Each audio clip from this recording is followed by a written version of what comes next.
Here we go. Okay, so we are recording. All right, so you guys had asked to review Hardy-Weinberg. And what I'm going to do is I want to go back over the conditions and the formulas, and then we'll kind of do some practice problems. All right, so tell me, let's just go around and let's build what we remember and what we know. So, Sage, tell me something you know about Hardy-Weinberg. The formula is p squared plus 2p plus q squared. Okay. P is the homozygous dominant, Q is homozygous recessive, and 2pq is heterozygous. Yes, so we know that this is always going to be heterozygous, right? But we have to be careful because sometimes in the case of codominance, we don't have one dominant and one not dominant. Now that might be the case. This might be dominant, this might be recessive. But if we're doing codominance, these can be equivalent. But this is always going to be heterozygous. So good. All right, Ethan, tell me something you know.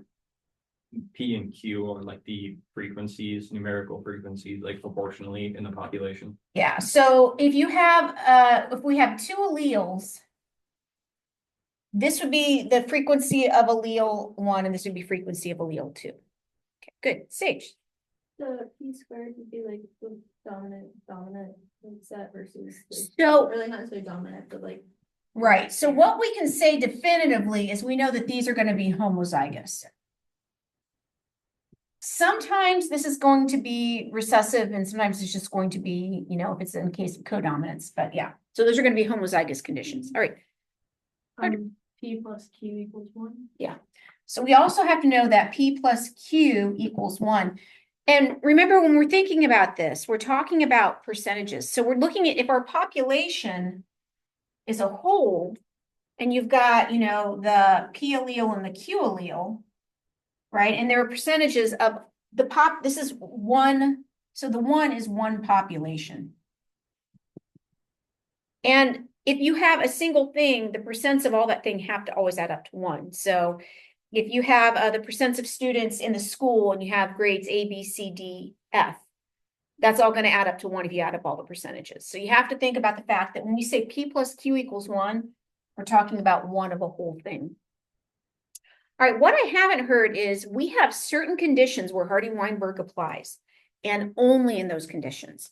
So what were some of those conditions that we have to have present for Hardy-Weinberg to be applicable? And who are we around to? Was it your turn, Ethan? Has to be random mating. Random mating. Okay. Let's see.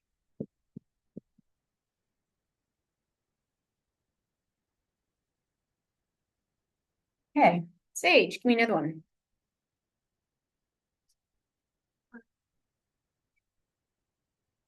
You guys can look them up.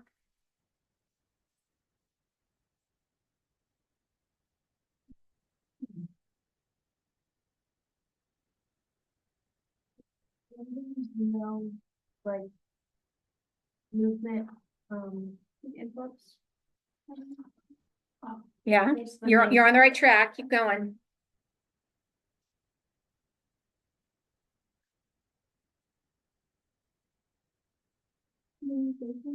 No mutations.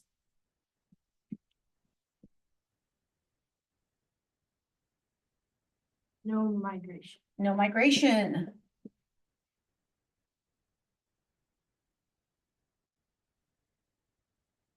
Ethan, you still looking? Yeah.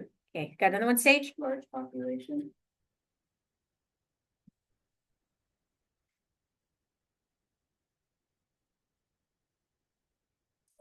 No natural selection. So some of these are pretty obvious. If you have a mutation, right, that's going to change the allele frequency. If you have individuals moving in and out of a population, that's going to change your allele frequency. Random mating has to be in effect, right? Because non-random mating could skew this. So remember when we talk about population size, there should be pretty close to where we're at with Hardy-Weinberg, those graphs. We looked at allele frequency of a small population and a large population, and the large population, they kind of hung around the middle like this, right? And the small population They were like jumping all over the place like crazy because a small population, the allele frequency can change really fast. All together, what would we call this all together? This is the absence of fill in the blank.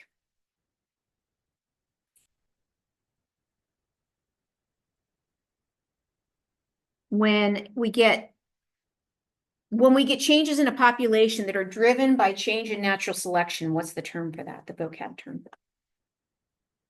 Take a guess. Evolution. Evolution. So we're looking at a population that has no evolution.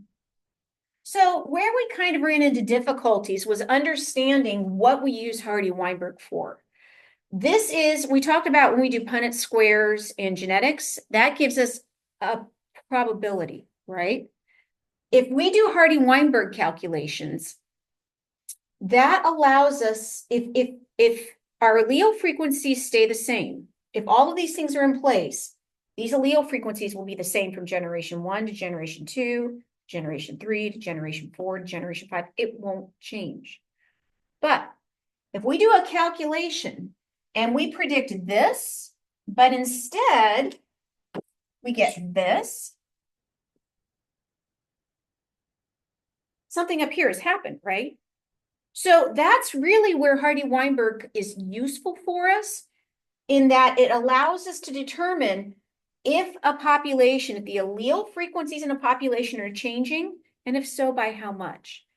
Because we get into the habit of wanting to throw numbers into the equation. And what happened was on the homework, what they did was they gave us scenarios where they asked us to calculate the allele frequency and then determine if the population was in Hardy-Weinberg. So we had to compare it. And that tripped our toes a little bit.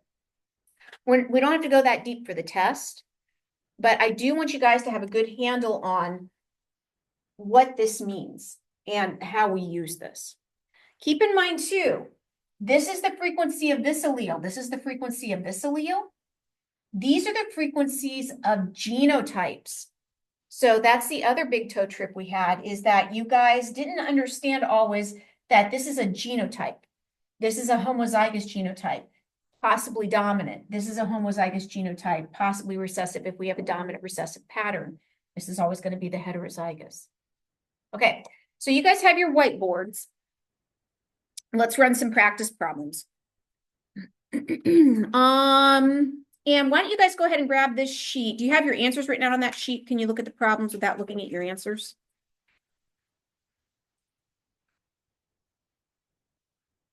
Tell you what, I'll read the problem, but if you can't follow it, you can always look back on your paper.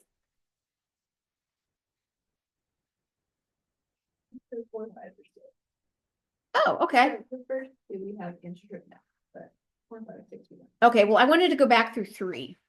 All right, so I will read it. In pea plants, flowers can be purple. And let's do this. Capital P is purple. So in this case, we do have right away, or white lowercase p. So what inheritance pattern do we have here? Dominant recessive, good. Yeah. All right. You count 18 plants with white flowers and 142 plants with purple flowers. So we have 18 plants with white.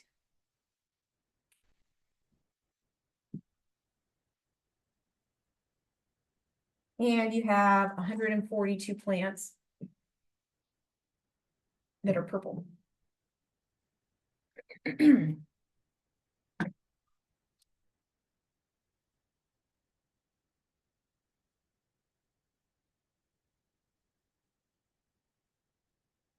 So the first question, we've got 4 parts here, is what is the value of, I'm going to change these a little bit. we're going to break these down a little bit more. So the first question I would like you guys to answer is,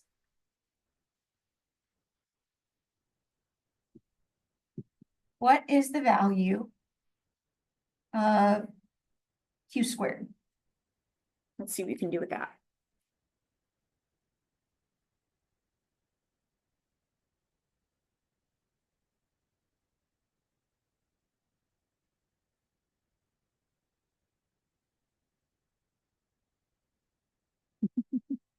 Using Desmos.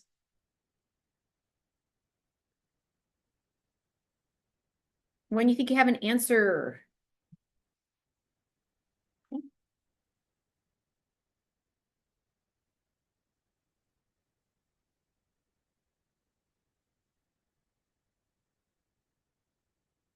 Got it. Yeah.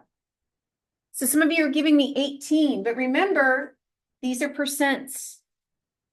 So if you gave me 18, you missed a step. You missed a piece.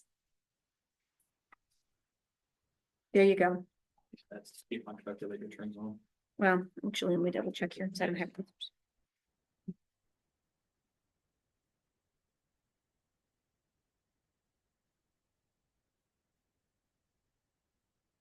Good.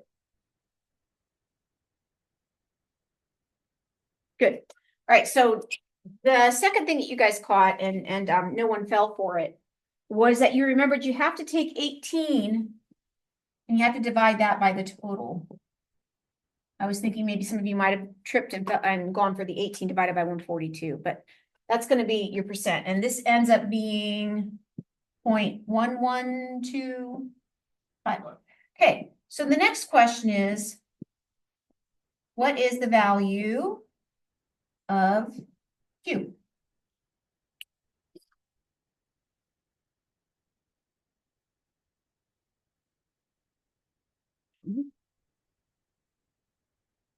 Yeah.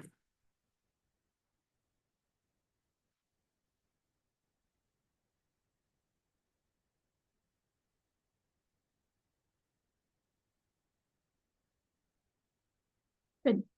Yeah. So if Q squared equals 0.1125, we take the square root of both of those. Q is going to be, what is it, 0.335? Okay, what's the value for P?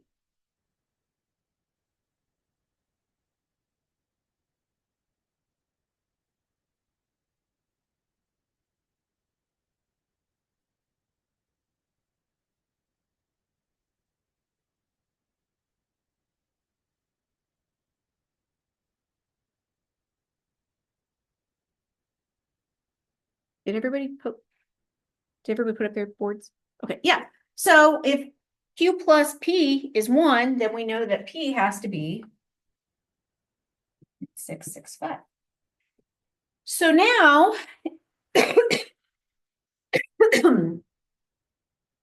how many of our flowers, how many of our plants are heterozygous?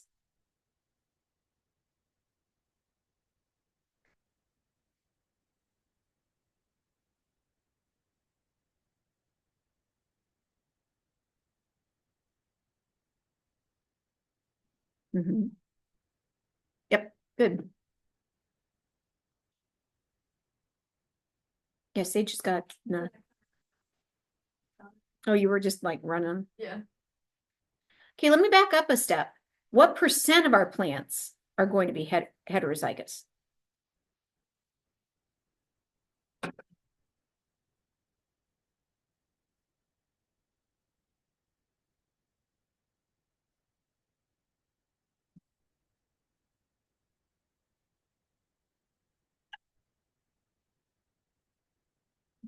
I think you might have a math error there.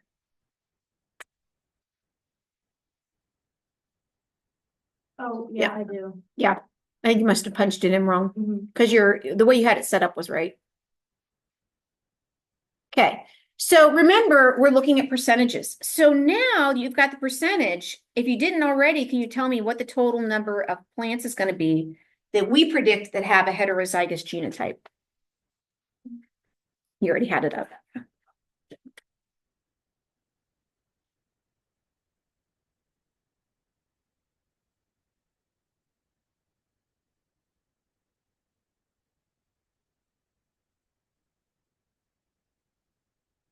Yeah. Mm.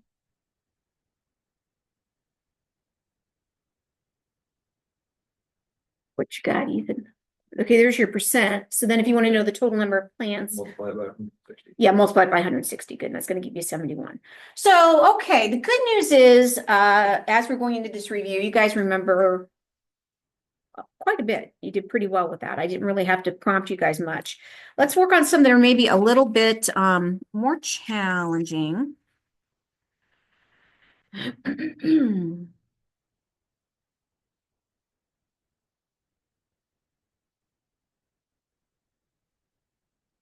Okay, so let's do one more practice problem and then I'll stop the recording and we'll keep working practice problems as long as you guys want. So in a Hardy-Weinberg population with two alleles,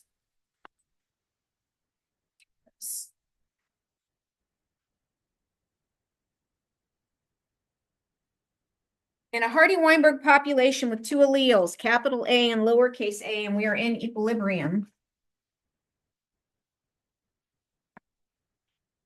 Let me hit the pause button. Let me back up. So you guys predicted that we had, what was it? Q squared, we had 11.3% that were going to be white.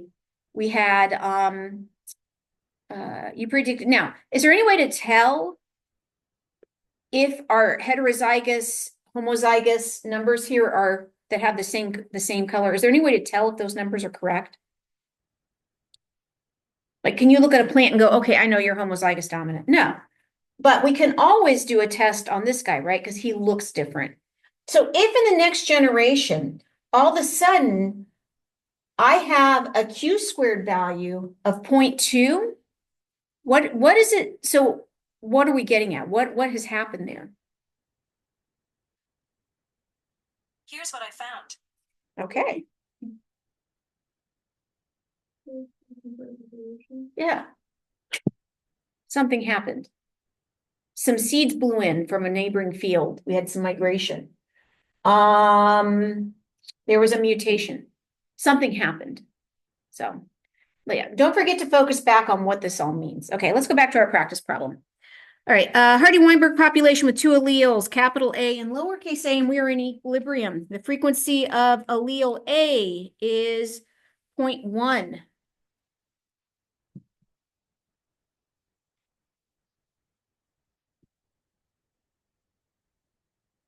What is the frequency of individuals with this genotype?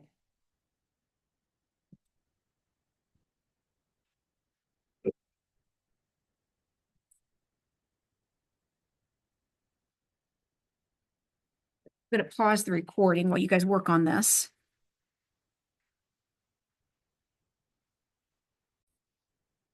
All right, let's see your boards. All right, yeah, you guys didn't have any problems with that. And Sage, you just asked if you're allowed to have your or if this is the only calculation you're going to have.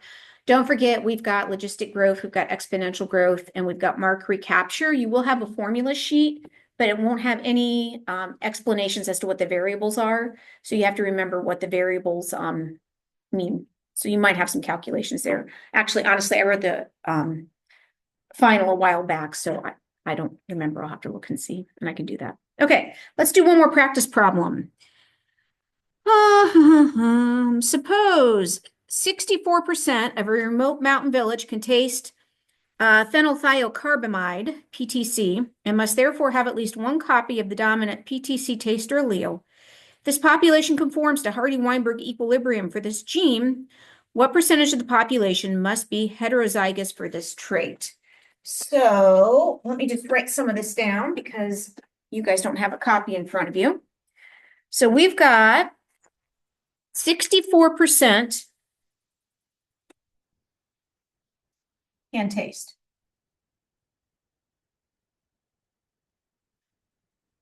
They have to have one copy of the dominant PTC taster allele. So what letter do you guys want to use? Capital T? Sure. Okay. So it says there's a dominant allele. If this population conforms to Hardy-Weinberg for this gene, what percentage of the population must be heterozygous for this trait? Okay, I'm going to pause the video again. All right, so as we're working on this one, you had already figured out that this is going to be the 0.64. So all you had to do then was realize to make the jump that you can use that to get Q squared.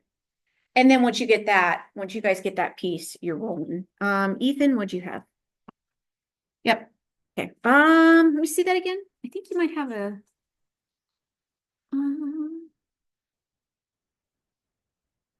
Maybe it's rounding. You're off just a little bit. Actually, it is. Yeah.